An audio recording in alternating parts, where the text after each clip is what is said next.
É viva e eficaz e mais cortante do que qualquer espada de dois gumes,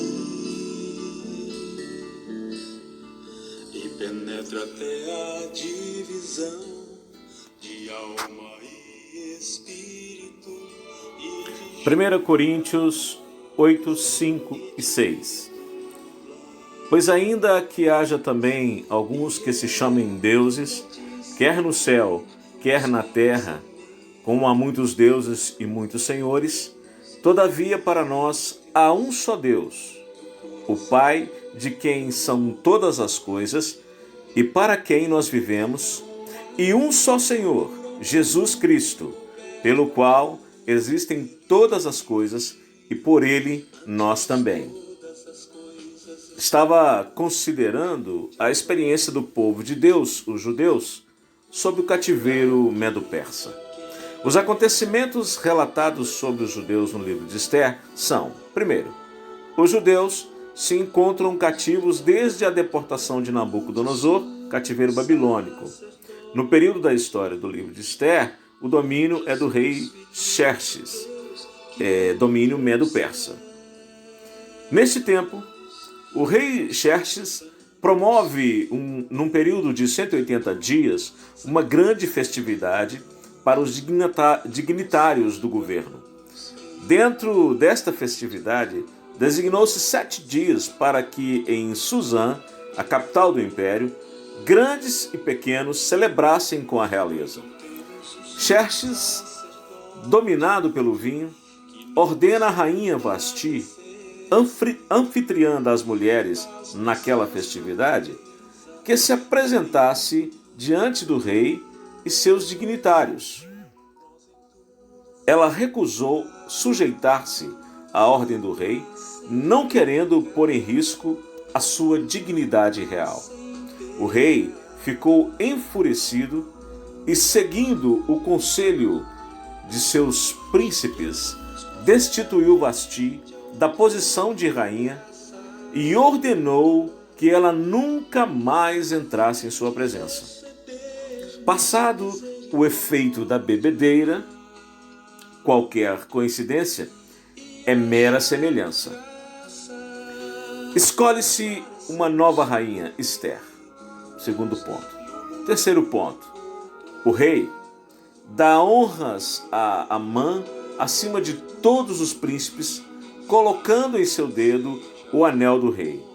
Amã é inimigo do povo judeu e tentará destruí-lo por meio da sua influente posição. Mesmo sendo honrado pelo rei, quarto ponto, houve um que não se curvava diante de Amã, Mardoqueu. Mesmo prisioneiro em terra estranha, cuidava manter-se fiel ao seu Deus e não dava honras a outros senhores e aos seus deuses.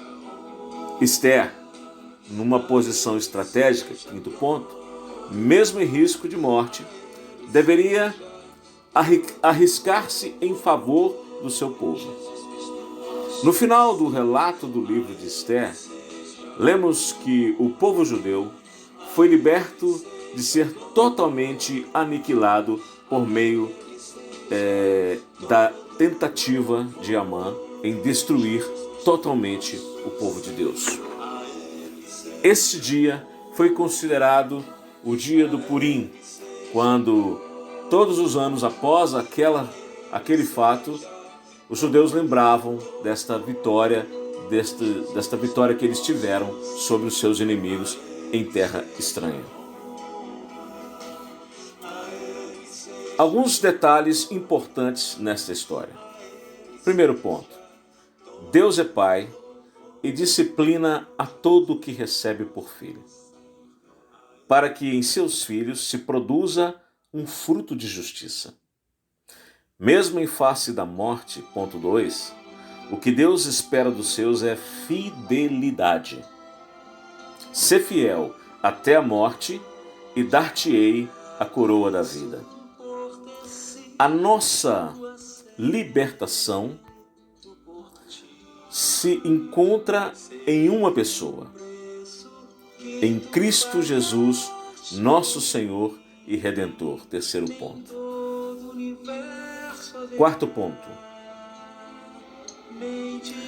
Nós sabemos que em tempos de aflições nós devemos recorrer àquele que pode nos libertar.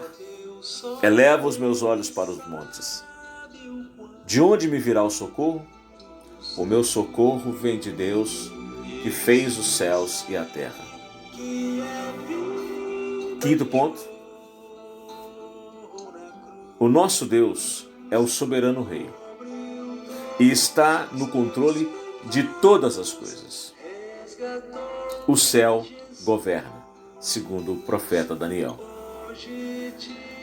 Que Deus abençoe a sua vida, que Deus te dê direção no tempo em que você está vivendo na sua peregrinação terrena e que você possa alcançar do Senhor graça para que Ele consume na sua vida e na minha vida a obra que Ele deu início.